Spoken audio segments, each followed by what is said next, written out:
Nous avons aujourd'hui Alexis Martinez. Salut Alexis. Salut Loulou. Je te resitue un petit peu. Tu vas être jeune instructeur dans le sud de Lyon. C'est quoi ton école? Mon école c'est Air Forter Paramoteur, donc au sud de Lyon. C'est 20 minutes en dessous Auxerre et Forter parce que c'est le nom de la région où j'habite. D'accord, t'es vers Guédelon et Saint-Fargeau. Et voilà, dans ce coin-là. Bon, alors c'était pas du tout pour ça que je t'appelais, mais bon, ça fait du bien un petit coup de pub. En Ouais. fait, c'était pour ton voyage avec tes potes, un rassemblement en Suède. Alors, je voudrais que tu nous en parles. Voilà, donc on est revenu de cette belle aventure dans la nuit de mardi à mercredi. On était parti le 26 mars, en voiture, un truc un peu fou quoi, pour 3100 km aller. Une belle aventure humaine. En montant, on a pu visiter Copenhague au Danemark et Stockholm en Suède. On a fait une petite pause. Et après, on a poursuivi notre route donc à travers la Suède pour monter tout au nord. Dans un premier temps, à Övertorneå chez Patrick Ekila, c'était l'organisateur du rassemblement, le Swensen Paramotor Meeting. Et on a fait une pause chez eux, donc de 2 jours, comme on est arrivé en avance. Et on est vraiment content, ça nous a permis d'apprendre à les connaître. Ils nous ont reçus vraiment d'une façon extraordinaire. Et on a passé 2 journées chez eux avant le rassemblement. Ils se sont vraiment occupés de nous d'une manière extraordinaire, quoi. Vous avez Génial. volé? Ouais, alors on a volé là-bas, météo parfaite. Le lac gelé sur lequel on volait, où il y avait le rassemblement, était donc situé à 30 km au-dessus du cercle polaire arctique. Ouais. Donc on s'attendait vraiment à des conditions assez dures niveau de température. Bah pas du tout quoi. Il y a qu'une nuit où il y a eu du -5. Après il y avait des zéros quoi. Et c'était complètement volable, une météo parfaite, un vent, on pouvait pas rêver mieux, laminaire et de à peine 10 km/h. Donc voilà, on a fait une dizaine de vols chacun. Malheureusement, moi, j'étais pas assez bien équipé au niveau chaussures et sur le lac, il y avait des parties dégelées, donc je me retrouvais vite avec les pieds trempés et vite froid en l'air. Donc j'ai fait plusieurs vols, une dizaine de 15 minutes au-dessus du lac, quoi. Voilà. Et mes potes en ont fait un peu plus longs. Le terrain autour du lac était assez hostile, je trouve, des petites forêts à droite à gauche. Donc moi, je suis vraiment resté sur le lac, mais je me suis régalé, c'est extraordinaire, quoi. Et je crois que vous avez vu une aurore boréale.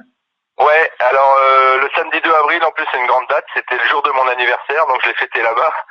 Et le soir, le ciel dégagé et un peu plus frais, donc il y avait les conditions pour avoir des aurores boréales. Et ben on a eu le droit, quoi. On est reparti au lac le soir en pleine nuit et on a assisté, on est resté 2 heures à regarder ces aurores boréales. C'est vraiment, enfin pas extraordinaire, je vais arrêter de le dire, mais c'est stupéfiant, c'est indescriptible, c'est magnifique, quoi. Et un D'accord. beau cadeau d'anniversaire. Et j'ai mon petit doigt qui m'a dit que, même si c'est interdit en France et pas du tout là-bas, qu'il y aurait des Hollandais qui seraient mis en vol pendant l'aurore boréale.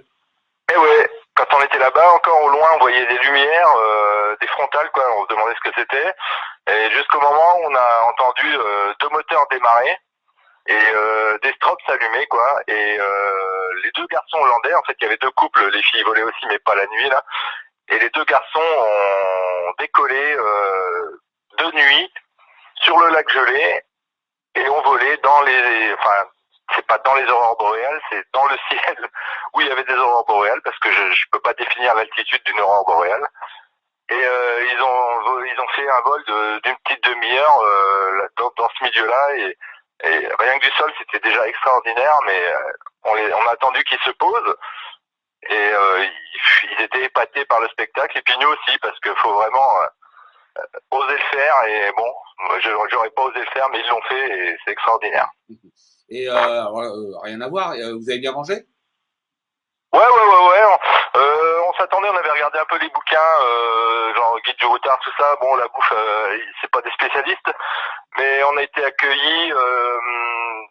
La nourriture locale, bon, bien sûr, après on était à l'hôtel pour le rassemblement, mais chez les locaux, vraiment, euh, ils ont une nourriture, je dirais saine. C'est eux qui ont tué les animaux qu'on a mangés. On a été mangé chez un chasseur d'ours, par exemple.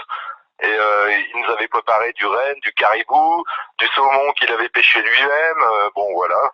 Et après, à l'hôtel, c'est quand même de la nourriture locale, mais bon, un peu plus collectif, quoi. Mais non, on a bien mangé là-dessus, faut pas s'inquiéter. Bon, bah, la synthèse, tu vas y retourner ou pas? Oui.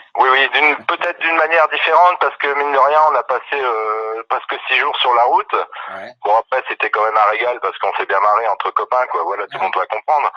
On y retournera. Moi, j'y retournerai, oui, d'une manière différente, parce que niveau vol, c'était super, mais le côté humain, vraiment, on a trouvé des gens vraiment simples, accueillants et très, très, très attachants. Et je pense qu'on cherchait aussi ça, en plus de faire de beaux vols, quoi. Voilà. Tu vas réussir à les faire venir en France? Ouais, c'est prévu. Ils vont venir. Alors l'année prochaine, normalement, ils vont, comme ils sont tous Nirvana là-bas, ils vont visiter l'usine Nirvana. Et l'année d'après, ils viennent à la coupe Icar à Saint-Hilaire. D'accord. Ils voudraient bien découvrir ça, donc on va sûrement organiser aussi pour eux. On va essayer au même niveau de la manière qu'on a été accueillis là-bas, de leur préparer un petit séjour, voilà, amical, et on leur doit bien ça parce que c'est des gens extraordinaires. Bon, bah, je te remercie pour ce petit récit de rassemblement. Puis à bientôt, Alexis. Et à bientôt et merci, mais n'hésitez pas à vivre des aventures comme ça, c'est super. Salut, Alexis. Salut Loulou.